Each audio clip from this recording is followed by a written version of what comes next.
Welcome to season 3 of the Octavius Gould Experience, and I am your host, Octavius Gould.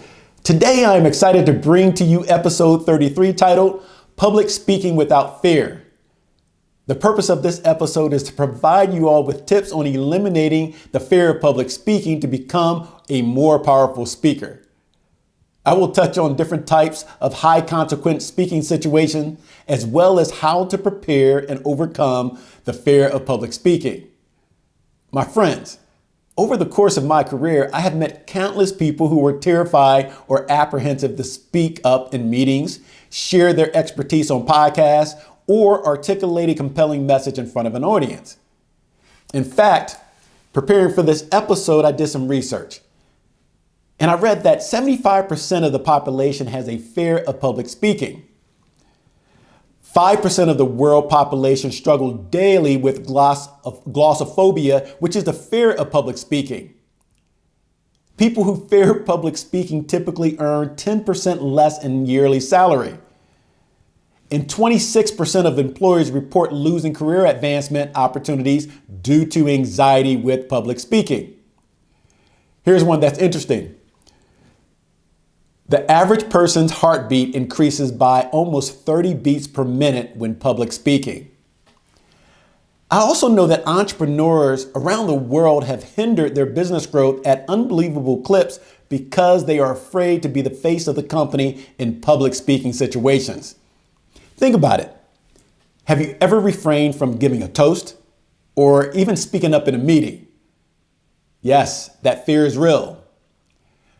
Public speaking for some people can send chills down their spine, but it's a highly valued skill in our professional and personal lives. As a result, some people roadblock their careers, others come across as less of a subject matter expert than they are, and some even freeze, leading them to walk off the stage. Now, I've never bolted from a stage, but I can recall early in my leadership career keeping my thoughts to myself in executive meetings. At times, I was afraid of misspeaking on a topic, while other times I felt like a golf ball was in my throat. I can even remember being interviewed on a TV show in high school after a football game for the first time.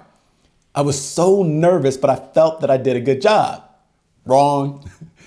Afterwards, one of my coaches pointed out how many times I said, Up to that point, I thought saying what's known as a filler word such as was a natural thing.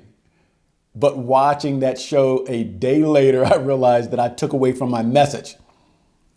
Thankfully, I worked hard to develop my skill set over the years by reading effective communication, attending communication workshops, and practicing public speaking techniques. I rarely use now because nothing makes me cringe more than catching myself slip on my podcast. Why is this important? Because in any public speaking setting, filler words such as is very distracting. The great thing is this misstep can be eliminated with practice. I'll touch on various techniques in upcoming episodes, so make sure that you subscribe to my podcast so that you can be alerted to future episodes. For now, one skill to develop is the art of pausing when you speak. Now, at first it will feel uncomfortable, but you'll master it by eliminating those filler words, and like. Pausing will enable you to think through your thoughts while improving audience comprehension. If you listen closely, you will notice me pausing strategically throughout my podcast.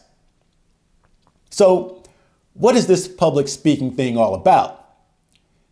It is about creating and delivering compelling messages to your audience.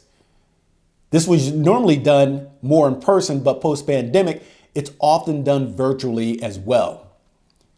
The most skilled public speakers know their audience and strive to keep people engaged with topics that matter most to them. Even if you're knowledgeable on a particular topic, you can't just wing it. It's mission critical that you plan, prepare, and practice. Here's what's interesting. Titles don't make for a great public speaker. I'm sure you all have witnessed CEOs, vice presidents, and some of the wealthiest people in the world fumble in front of a microphone. One time I re-recorded my entire 45-minute podcast episode before even listening to it because I knew I did not hit the mark. I was tired and I could sense that I was lacking my normal passion and energy. Now, some people would have put that episode out and kept it moving, not me. Because one of the things that I've realized over the course of my 25-year career as a vice president of sales, executive coach, and entrepreneur is that every opportunity we are presented with to convey a message to one or more people could turn out to be the opportunity of a lifetime. All it takes is for you to strike a chord with the right person who has influence or to go viral in our social media driven world, and boom. You may raise your profile, increase and enhance your influence, and enhance your financial status. According to the research and markets report that I perused preparing for this episode, I learned that professional and motivational speaking is a $1.9 billion market. Wow, that's amazing. Tremendous opportunity. People and companies are spending thousands of dollars every year to hear professional speakers like Oprah, Susie Orman, Damon John, and Tony Robbins, who has an estimated net worth, if I recall correctly, of about $600 million. The power of our voice and knowledge to help others is amazing if used correctly and honed. Motivational speakers like Eric Thomas will tell you that it took hard work to develop his speaking prowess. E.T. said, and I quote, "When you want to succeed as bad as you want to breathe, then you'll be successful." Let that marinate. Professional athletes who are now retired, like Shannon Sharp and the three gentlemen on the Pivot podcast, are reinventing themselves by transcending the podcast game. And here's one for you. Imagine this. No one would have heard of presidents such as Lincoln, John F. Kennedy, Reagan, and Obama, as well as Martin Luther King, if they had not developed into powerful, effective public speakers. Public speeches or keynotes vary, but they can be grouped into three categories. 1, persuasive. 2, informative, and 3, entertaining. Persuasive speaking is used when the goal is to persuade others to take a course of action, to change their thoughts and beliefs, or reconsider a decision. Now, who would you think can do this very well? If anyone said politicians, then you're right, because they do it extremely well, whether they're Republican or Democrat. Most politicians who are great at what they do or great at getting elected utilize persuasive speaking extremely well. Then you have, as I mentioned, informative speaking. This is now the most prevalent speaking out of the three that I mentioned due to social media and virtual speaking platforms. The purpose of this type of public speaking is to share your subject matter expertise with your audience. Entertaining speaking can include multiple situations such as presenting and accepting awards, telling jokes, wedding toasts, or even delivering heartfelt eulogies at funerals. You may even wonder, what about motivational speaking? Motivational speaking can be a subset of all three: persuasive, informative, and entertaining. Consider this. Year over year, communication skills were the number one skill that college graduates found useful in the business world, according to multiple studies. There are personal benefits you'll get from both investing in yourself by enhancing your communication skills and becoming a great public speaker. So what are some of those benefits? They include 1, overcoming fear of public speaking. 2, developing critical thinking skills. And 3, enhancing nonverbal and verbal skills. Yes, there are speakers out there using gimmicks to win over their audience, but the key is to develop your skills, creating a compelling message that appeals to your target audience and to be passionate about whatever you're speaking about. Allow me to take this a step further. Too many people spend time and money perfecting their communication skills. However, they spend very little time perfecting the message they want to convey. The most skilled speakers in the world spend significant time ascertaining who their audience will be and what message resonates the best with them. It's all about making a connection with your audience, getting them on the edge of their seat, and then making them crave for more. If you do those things, you'll be memorable. If you're memorable, you'll be booked for more high-stakes speaking situations, including work-related events.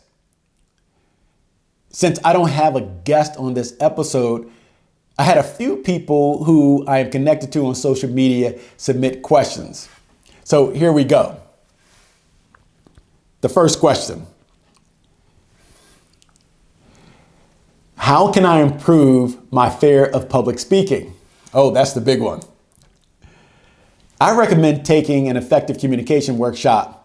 But if you have other financial priorities, start with subscribing to my podcast, which is free, since I will be releasing future episodes with additional guidance.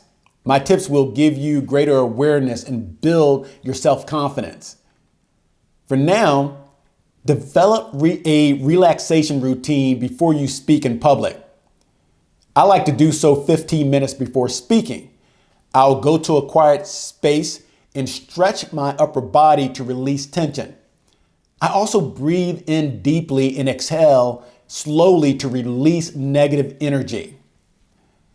I'll then review notes on my phone of 5 key reminders from my professional speaking coach that I worked with in 2018. One is a smile, open my mouth, pause, don't pace the stage, and to utilize my hands to shape my thoughts. That's easier done in a public speaking forum like a stage or in a room than even on a podcast, because many people can't even see me. They can only hear me on Spotify or Apple Podcasts. And lastly, visualize your success.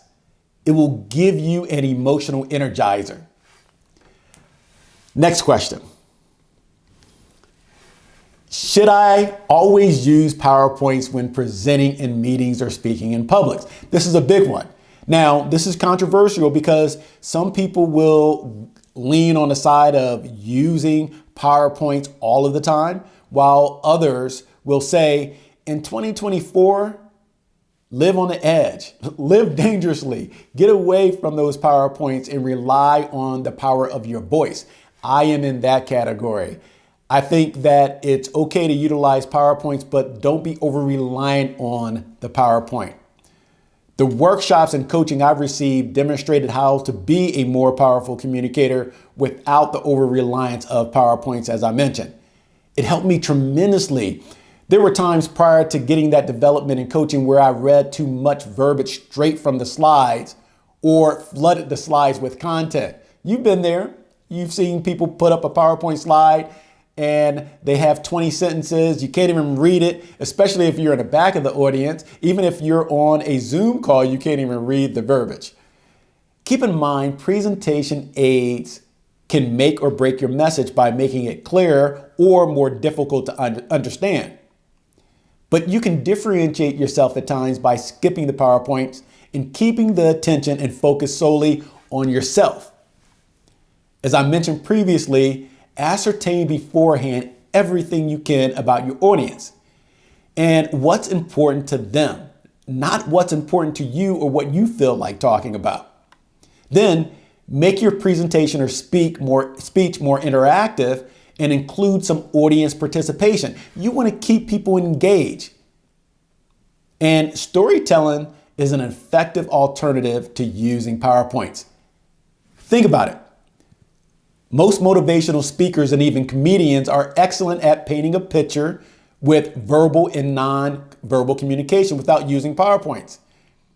When you do use PowerPoints, my friends, just remember best practices such as limiting the number of sentences on each slide, using bullet format, font type, font size, and even color. And also be intentional about what images you embed into your PowerPoint to ensure that they align well with the message throughout. Whatever you do, do not read off the PowerPoint word for word. Let me repeat that. Do not read word for word off the PowerPoint. So many people do that, even professional speakers, executives, and it will lose your audience. They'll also respect you less as a speaker. And remember, audience participation levels will begin to drop off dramatically after about 30 minutes. So if you do use PowerPoints, make sure that it does not lengthen your presentation too long. I also recommend making public speaking presentations in a dialogue form instead of a monologue. A monologue is like this podcast episode where I am solo without a guest or audience participation. I am trying to drop gems on the art of public speaking. In contrast, a dialogue presentation is paramount to your success when speaking in front of an audience. It will make you more engaged as a speaker and more attentive to how your audience is responding. Another question came in. How much time should I prepare for a public speaking event? The time needed for presentation preparation depends on how well versed you are in the subject matter and your experience as a speaker. There's a quote that I use often from Tony Robbins that goes, "People don't plan to fail, they fail to plan." Also, don't procrastinate by waiting until the last minute to prepare. Interview the stakeholders weeks in advance to ascertain important details about the event theme and your target audience. Prepare your content and messaging, then practice, and practice some more. And this just came to mind. One of the challenges you will face as a public speaker is how to respond effectively to an audience question. Remember, if you get questions from your audience, and you should open it up to a Q&A at the end, remember to listen effectively by listening to comprehend and not to respond. Then get comfortable with pausing to think through your response before answering the question in a very concise manner. Concise being the key word. Oh, I can talk and I have a lot of experience, so I continue to work on being more concise. This includes public speaking situations and daily professional or personal communication. The love of my life will tell you that I speak too much, and sometimes I can go on and on and on and on. So we laughed about this a couple of weeks ago, and I realized that I still, even at this point of my professional and personal life, need to work on being more concise. It's almost like the more you know, the more you want to say. And sometimes less is more. Here's another tidbit. As speakers, we often have little or no control over the venue setup. But you want to make sure that you get on top of the logistics ahead of time. Do not be bashful about requesting such things as your preferred microphone or the ability to use your own laptop. You should also arrive at the venue in advance to get a feel for the room, a feel for the stage, a feel for the lighting, as well as the audience seating setup. This will also provide you with time to do a quick test run. And that's really important. You can have the best speech prepared. You can practice day in and day out. You get to the venue, and because you didn't arrive early, you didn't have an opportunity to do that quick test run that I mentioned. And next thing you know, you have technology issues. The sound check isn't done, so your voice isn't coming across as clear, or there's static, or you have issues with the laptop that you're using that belongs to the venue instead of utilizing the laptop that you're accustomed to and familiar with. So make sure that you take control of your own opportunity and try and get the tools and resources that you need up front. My friends, in closing, public speaking is an invaluable skill that can enhance your professional and personal life. The pandemic of 2020 created normalcy with virtual presentations, creating more opportunities for people to position themselves as influencers and thought leaders. The fear of public speaking can be eliminated with self-development. The success of public speaking can be achieved with human connection. The key is, if you are a person who is afraid of public speaking today, seek out mentors or get coaching from people who are true experts at their craft. There are so many people on social media portraying themselves to be the next speaking guru. Don't go to a workshop before witnessing their true ability. And if they are great at what they do, then maybe that's someone you want to get coached by or attend one of their workshops to enhance your skill set so that you can become as great as them. But be careful. Again, there's so many people on social media portraying themselves to be more than they are.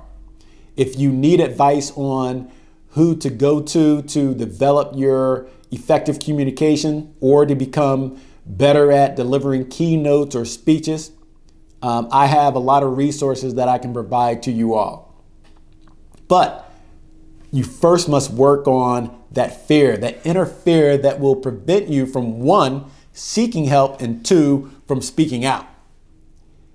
Once you practice and you identify your areas of opportunities, not weaknesses, your area of opportunity for improvement, and you start developing that skill and competency, you will become more confident at speaking, whether it's in a personal or professional situation.